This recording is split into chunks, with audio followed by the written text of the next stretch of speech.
Good morning, afternoon, and evening to all those who have joined us from around the world. My name is Josh Truman, and I am the Vice President at Convergence.Tech.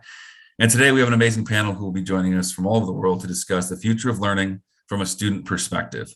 And I'm very excited to get this conversation going. For all of our viewers out there, please stay tuned for a great discussion.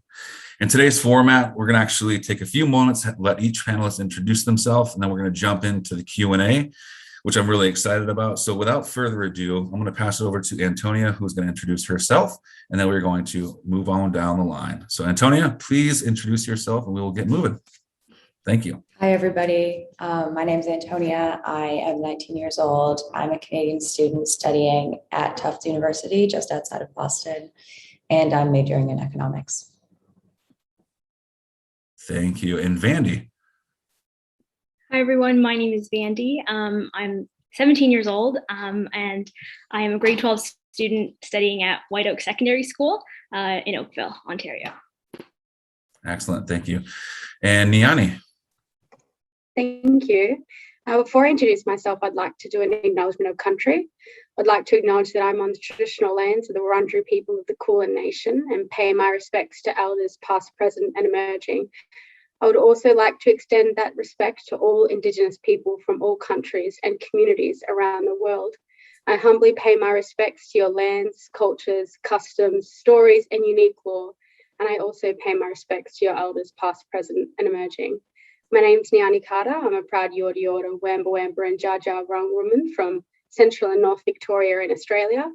I've recently graduated from a Bachelor of Laws, Bachelor of Arts, where I majored in Politics and International Relations at Swinburne University of Technology in Melbourne. And I'm now currently undertaking my graduate diploma in legal practice. Thank you very much. Fantastic. Well, let's get the conversation started. And I want to start with a quick kind of kickoff question. And that question is for each of you. Can you please describe your pandemic experience personally in 3 words? And let's start with Vandy. I would say adaptability, patience, and growth. All right. Thank you. Antonia? I would start with lonely, which I think a lot of people felt. And then I would also say learning experience and reflective. Thank you. And Neane? Those are really great words. Honestly, a lot of them I feel the same, but I think my 3 would be growth, longing, and appreciation. Okay. All right. And to follow that up, can you describe your schooling experience or your, I guess, work experience during COVID in 3 words? And Neane, you want to start that one? Yeah, okay. Probably very similar in all honesty, but I would say adapted, lonely, and disconnected. And Vandy? I definitely felt those things as well. I would say flexible, independent, and challenging. Antonia? I would combine a few of those. I would definitely say flexible and adaptable. I would also say nonstop, but at the same time efficient. Okay, thank you. Yeah, I would add to mine with 2 little kids, wild and crazy and a bit much. So anyways, let's move on to the next question. And that question is, what have you learned about the world and the way the world seems to work during the COVID pandemic? Who would like to kick that one off? Vandy, would you like to kick that one off? Awesome, thank you. Sure. I think I've always known that leadership matters and that, leaders make a big impact on the citizens of a country and sort of the way the country operates. But I think I was really able to see that applied during the pandemic, because I've seen how different world leaders respond and their leadership style and how that affects, how effective their strategy is, whether they beat COVID, whether they, go into lockdowns. So that's something that I studied in school and in my classes, but it's interesting to see it happen and unfold before my eyes. So that's something I've learned. Absolutely. Antonia, Neane? Oh. So good. I was waiting for you, but I can go. I think for me, the constant need for productivity. I guess a greater appreciation that society and I guess the global economy is a machine and it constantly needs to be moving forward at all times. And humans don't necessarily operate like that. At least they can't for forever. And I think it's sort of highlighted that it's okay if you need to take a break and you need to take a moment and you need to recognize what you need to be healthy and happy and okay. And sometimes that doesn't necessarily link well with the way we value things in our society and what we place value on. And I sort of realized in a disappointing way that maybe happiness isn't society's number one value at all times. And that was a little disheartening realizing that. Yeah. Couldn't agree more. Antonia? Yeah, I agree with that. I remember it was really challenging over the summer because, the narrative was, oh my gosh, like you have all this free time, do something new. And I was just trying to get through the summer, and so many people were like, I picked up all of these hobbies and that was really inspiring. But at the same time, that's not what everybody needs. So I think that did start a really interesting conversation of like different coping mechanisms and different ways of handling something totally out of your comfort zone. And I think bringing back the word adaptability, I think that made a lot of us a little more adaptable and a little bit more able to handle change, just because we've all had to go through this. So I think everybody learned a lot of very personal things throughout this as well. Yeah, I couldn't agree with all of you more. And I think one of the things that it shed a light on for me was the fact that we feel like things move really slowly. Change moves really slowly when it comes to health, et cetera, but it forced us to move very fast, right? So it makes us realize that we can move quickly when needed. It's for the better of humanity, really. So it was good to see. So let's move on to the next question, also pandemic related, but a little bit different, is the ongoing pandemic has uncovered some gaps in our education system. What have you experienced yourself in your education system? Antonia, can you start with that one? Sure. I mean, I think two things really stood out to me, both of them technology based. So first of all, what stood out to me was the level of preparedness different schools had for taking on a pandemic and taking on an online learning environment. A lot of schools had a lot of technology in place, so the transition was very easy. It was just, we'll just do this over Zoom.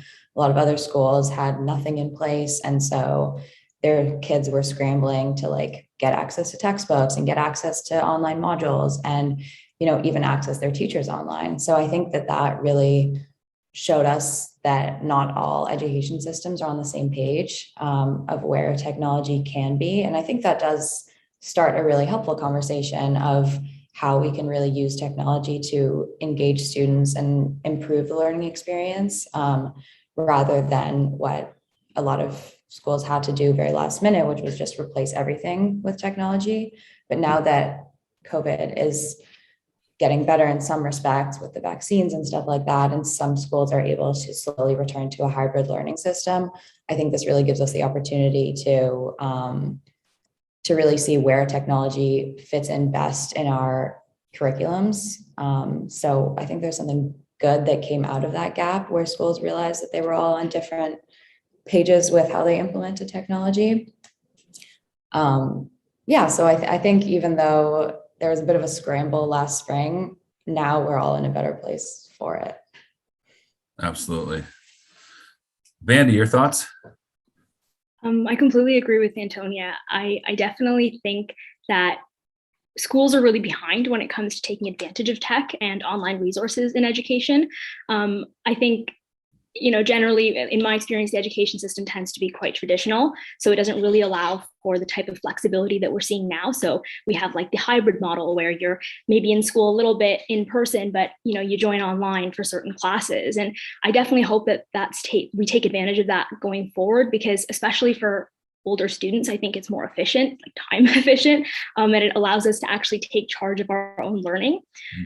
Another gap though that I think was maybe exacerbated by COVID that always existed, is I think the lack of access to resources for some students, or unequal access. So for example, In my school board, we had students who didn't have technology at home. So they didn't have the resources or the materials needed to join their online classes. So that basically forced our school board to provide those resources for students. So it's not that these students magically didn't have laptops. They always had this issue, but because of the pandemic and because of the need to have virtual classes, I think that this inequity was brought to light.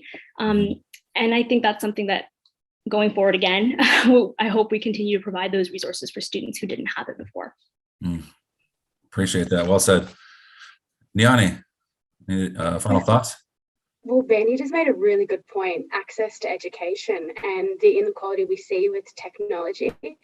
Like, just to make a point on that, for instance, there are regional and remote Indigenous communities in Australia that don't have internet access and, regardless of a pandemic or not, are unable to engage with virtual learning. So it has really sparked that conversation about not only access to technology, but access to education, basic educational needs, and what can federal, state and local governments do, as well as schools, to support students through that experience. So I think that would have to be the biggest one for me as well, just lack of access. Yeah. Absolutely. And I just want to quickly acknowledge any teachers in the audience that are watching this. I actually was a teacher for several years ago, and I honestly can't imagine having my job just changed on a dime, where everything I have done in person is now virtual.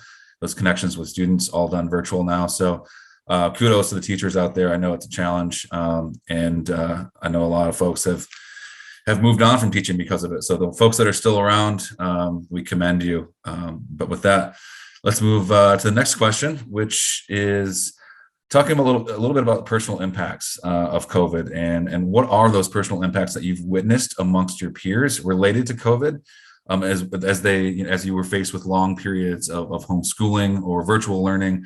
I'm curious to hear your personal impact or friends that you've been in contact with. We'll talk a little bit about that for us, would you? And let's start with Neane. Sure. I think I can sort of talk to right now. We've gone into, I think, our 6th lockdown in Melbourne in Australia.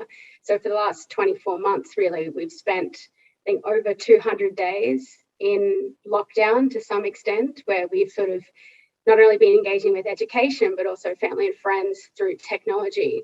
And one impact I've really noticed is a lack of motivation and a diminishing sort of satisfaction with the education system and sort of the quality and content of education and the way it's being delivered. I think at first it was really exciting and novel and interesting, and people sort of having a lot of fun with virtual engagement.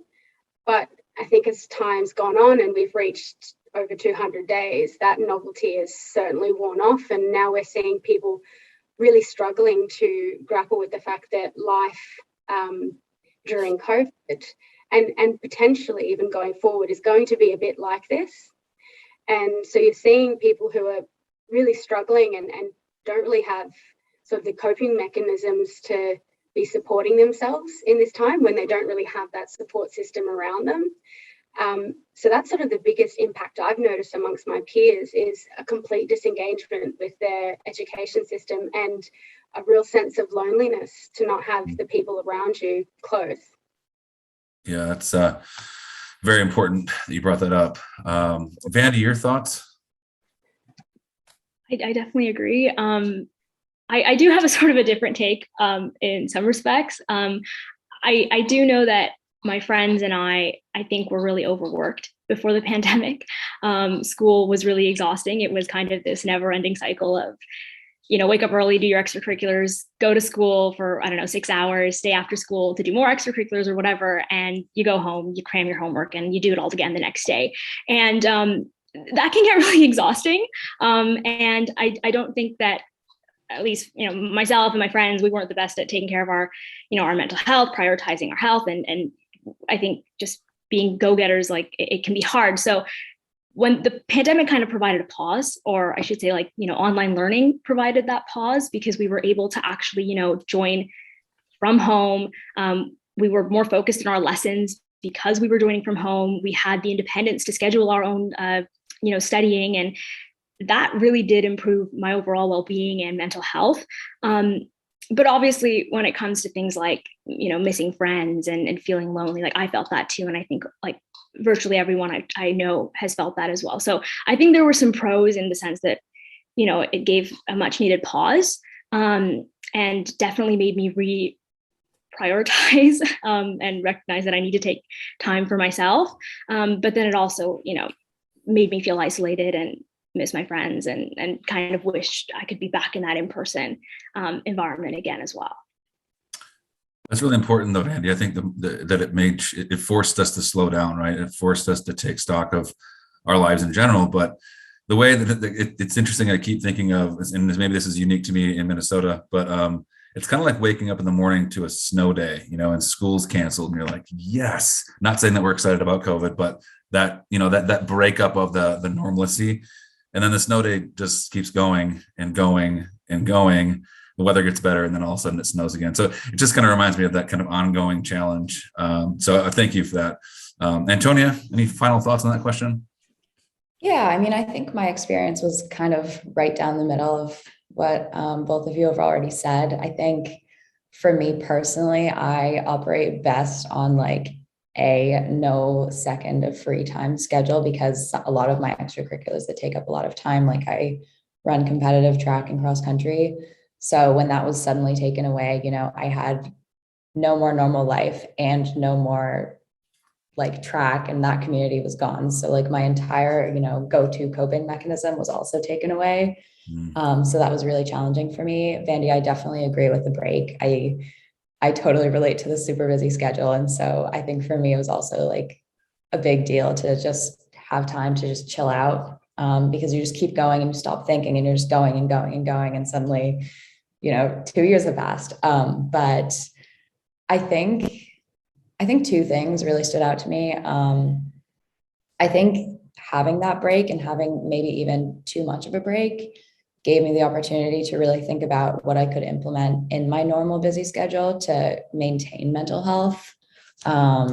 So, I started taking a lot of walks, and I still do that today. I started doing yoga, and I still do that today. I reduced my social media, and I still do that today. And I think having that extra time allowed me to really find ways to implement those smaller things in a more normal schedule. And at the same time, I also think that, a lot of people not being okay made it more normal to not be okay. It became more normal with my friends and even with people you didn't really know to talk about, how people were doing with COVID. And it became okay to say, I had a really hard time. And I think normally in, normal day-to-day schedule, it's harder to say that you're not okay. So I feel like in terms of like a mental health perspective, it became more like talking about how you were really doing became more accessible to people. I really appreciate you acknowledging that, and the idea of it's being okay not to be okay. I can really appreciate that, and thank you for sharing that. You also shared some things that you're doing that maybe started during COVID that honestly you had the initiative in yourself to start, going for walks and doing yoga, which is fantastic. I know a lot of folks weren't reacting the same, but I'm curious from Neane and Vandy's perspective, what are some things that you did during COVID to help you kind of cope or hopefully stay healthy and fit, or deal with mental health issues? I'm curious. Vandy? That's a really great question. I think definitely at the beginning, like you said, I was that excited kid, it's snow day. I spent, my day watching Netflix and just chilling out. And I mean, I still did my schoolwork, but like it was definitely more relaxed. So I think after that sort of honeymoon period, I realized like I'm sitting at my desk a little too much. I'm staring at my screen for a really long time and my eyes are hurting. And so that's when I kind of had to implement those healthy habits that I guess I still had in my regular schedule, like pre-COVID, but I guess, I don't know, I didn't have to think about as much. So simple things like going for walks really helped, because obviously I wasn't walking from one end of the campus to the other end of the campus every single day. Doing things like, I don't know, painting, like getting in touch with my old hobbies, like that really helped keep me grounded. And I think those activities really helped. Absolutely. Neane, Anything from your experience you can share?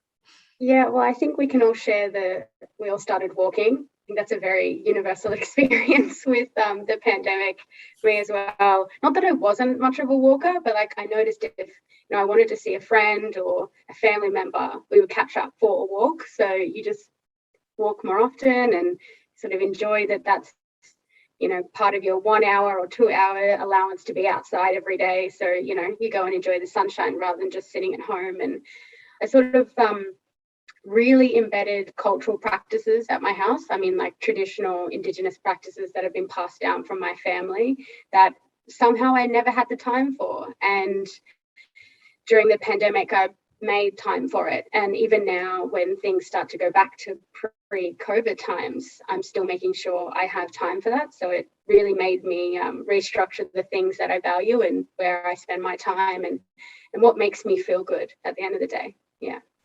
Awesome. Thank you. Really fantastic from all three of your perspectives. It seems like you've made during that time made some positive decisions to stay active and stay healthy. Whereas my first reaction was to go to the grocery store and buy chips and candy and soda because I was like, oh, this is going to be over soon, right? I'm just going to have a little fun. Well, here we are 2 years later, and probably should have changed my shopping habits. But anyways, I digress. Let's jump into the next question. So the next question is what are the positives in education to come out of this kind of learning and schooling that you've done because of the changes COVID brought? So what are some of the positive things when it comes to the education and way we learn from this experience? How about we start with Vandy?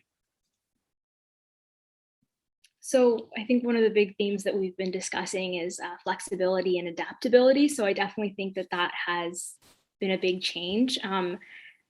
Just the fact that we have like online options now for school, I think is a huge change, and it's really beneficial for a lot of students.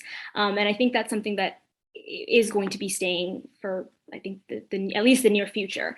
I also think, just going back to the point about access to education and access to resources, I think the fact that we're widening access and actually identifying which students need the additional support is really important. And just overall, I think, going back to the independent factor as well, I think this pandemic has, I think it's beneficial, at least for older students especially, that this pandemic's allowed us to become more independent, take charge of our learning, and I guess really reflect on what we want out of it. So those are just some of the positives I guess I've seen so far. Awesome. Thanks, Vandy. Antonia. Yeah, Vandy, I really like the points you introduced. And just to add on to that, I guess, I think, as I mentioned before, we've incorporated a lot more technology in the past months. And while I think there are some drawbacks to that because it has often been used as a complete replacement, I think as we're going into a more hybrid learning system, we're more able to incorporate a system that works for different learning styles.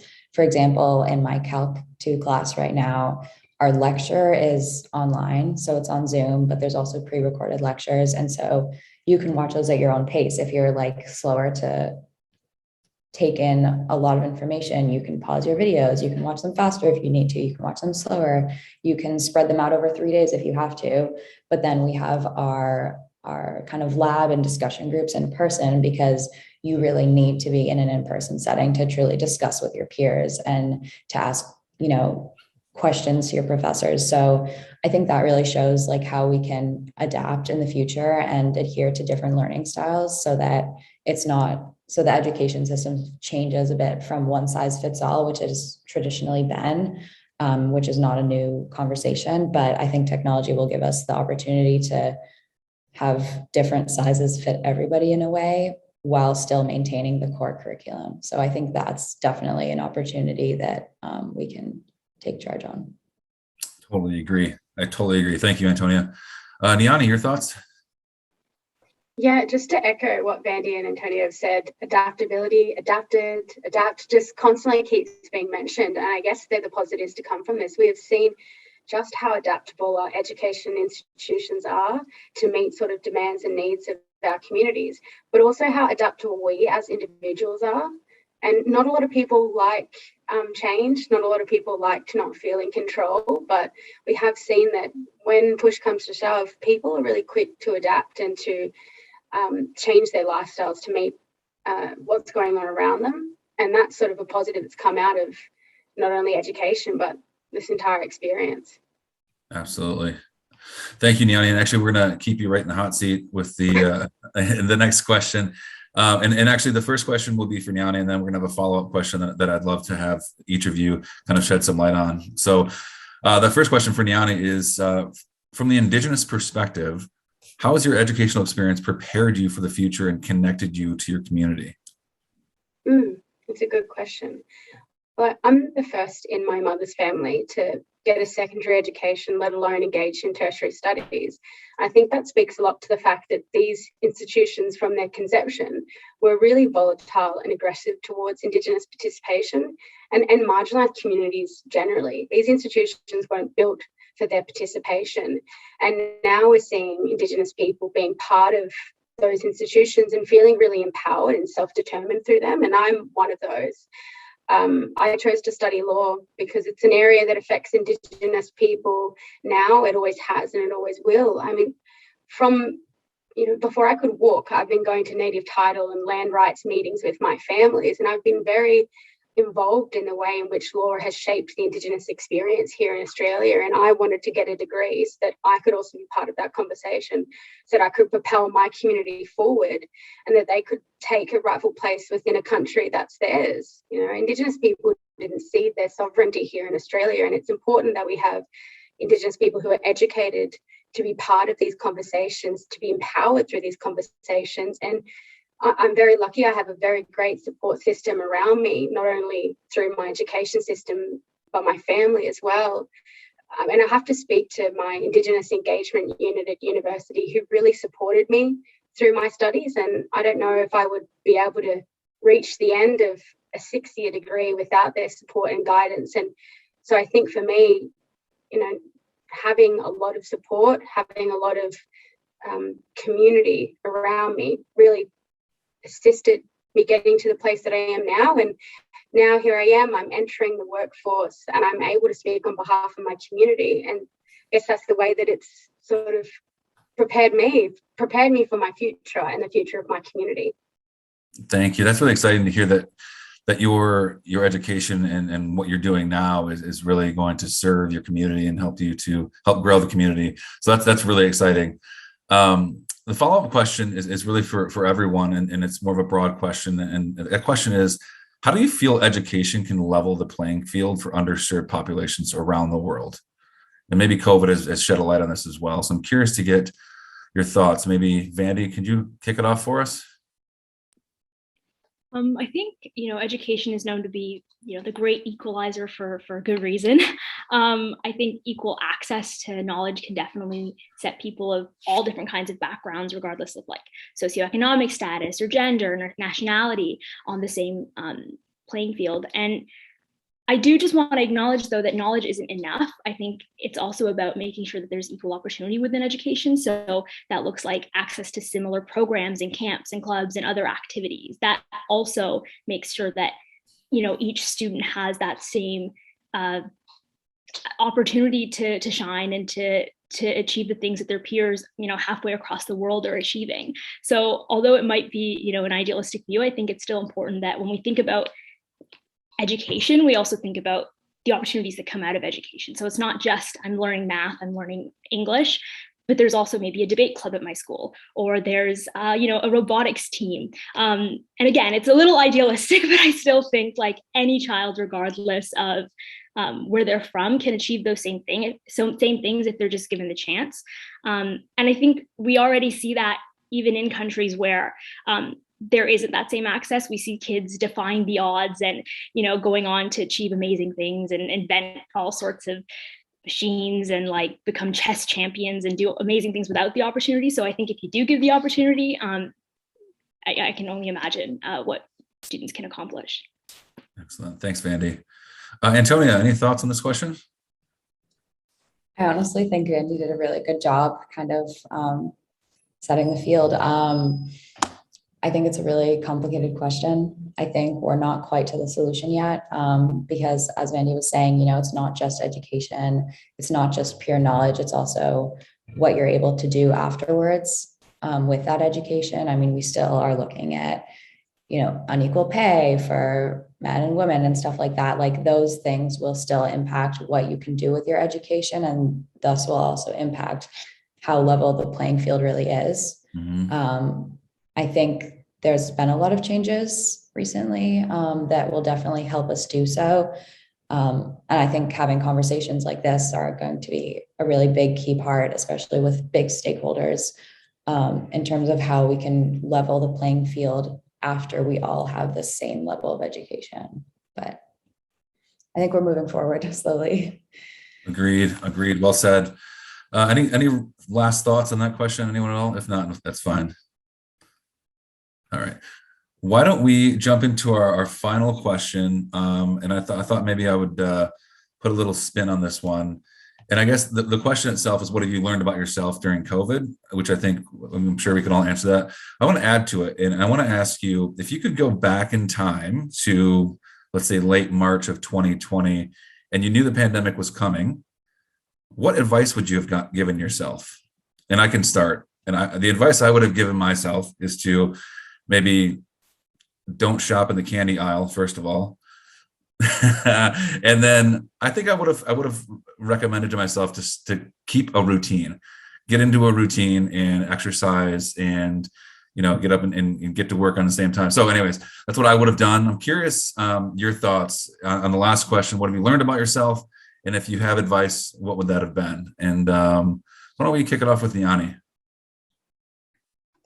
I love that question. I think that is great. And I have not thought about that, in all honesty, what I would have told myself or what I would have wanted to hear back then. I think I was in a bit of a unique situation. I had left the country in January and I was planning to live in Indonesia for 12 months on a government scholarship that was looking at sort of customary law in Indonesia and whether or not we could replicate frameworks there here in Australia with Indigenous customary law. So I was sort of settled into this 12-month stint. And then all of a sudden in March, Australian government called back its citizens because of what was going on in the international world with COVID. And I came back to a country that was very, very different from when I left it. Like I had sold all of my belongings. I did not expect to be back in Australia until the end of that year. And I was in a lot of shock. I don't think I was really ready. And I don't think I was ready to admit to myself that I wasn't ready. So I think if I could go back to myself when I was in March in 2020, and I would tell myself that, other people are feeling the way that I am feeling, and it's okay to reach out to the people around me and explain the way that I'm feeling, because I don't think I did very well back then, just articulate like I wasn't doing okay. And that's okay. I mean, you said that before, Josh. It's okay to not be okay sometimes. And I think a lot of us went through stages of that during this time, and so that would probably be what I would go back and say. Awesome, thank you, Neane. I appreciate that. Vandy, what are your thoughts?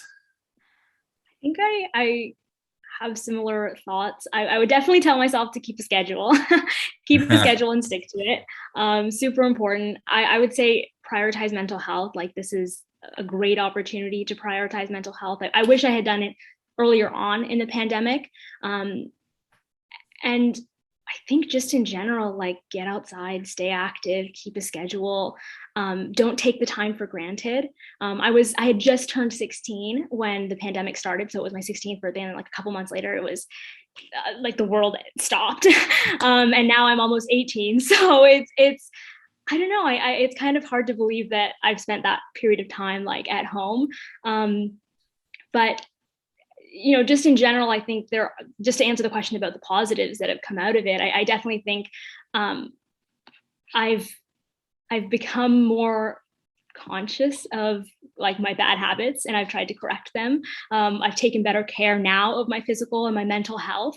I've been able to better set boundaries, like obviously with with myself when it comes to overscheduling or overworking myself, but also with others and like how much time I give to others.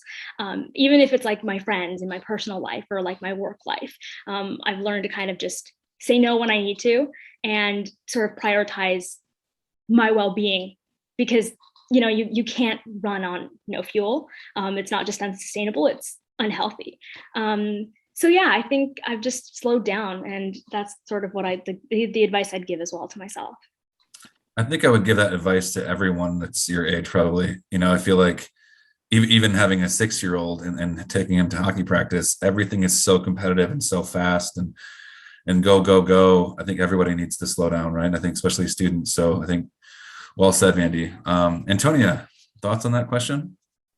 Yeah, I mean, I think in terms of slowing down, that was really a hard shift for me. I was in my final kick of senior year, final kick of everything in a way. And it was really hard for me to just accept that things were slowed down. And I remember there were, I think for 2 or 3 weeks, I would run in the morning and then I'd do my schoolwork. And then by 11 a.m., I'd be sitting at the kitchen table, having finished all my activities for the day. And I was like, oh my God, like, what do I do next? What do I do? Like, there's nowhere to go. What do I do? And so that really stressed me out for a while because I just couldn't really accept that I couldn't keep the same type of routine that I had beforehand. So I think looking back, I would have tried to tell myself to relax a little. I mean, I'm not going to say I was like super productive during the pandemic, but in the first few weeks, I felt like I had to keep doing what I'd been doing before COVID. And that was like simply not possible. And it made me suffer more because of it. I was like, I need to be seeing people. Like, I need to be going out and socializing. I need to do this and I need to do that and I need to do that. And I wasn't efficient about it. But in some respects I was, because I did everything and then I was done. So the transition was hard for me because I'd been so used to this go, go, go pace. And that is where I feel at my most comfortable. So I think just like if I'd accepted that earlier, I would have been able to cope a little bit better at the start, because I couldn't really let it go for a while. Interesting. The idea of accepting this change was, I think, probably difficult for everyone. And it's kind of what we did after that. Once we finally said, okay, this isn't going anywhere, now what? Yeah. I think that was what really tested all of us. So appreciate that, Antonia. Well, I just want to quickly wrap up. This has been a fantastic conversation with obviously 3 very impressive young women. So I thank you all for joining us on behalf of Convergence.Tech. Thank you for taking the time. Thank you for sharing your words and your vision for the future and your experiences during COVID and with your education. Can't thank you enough. And again, I wish you all the best, and we'll hopefully keep in touch and talk again soon.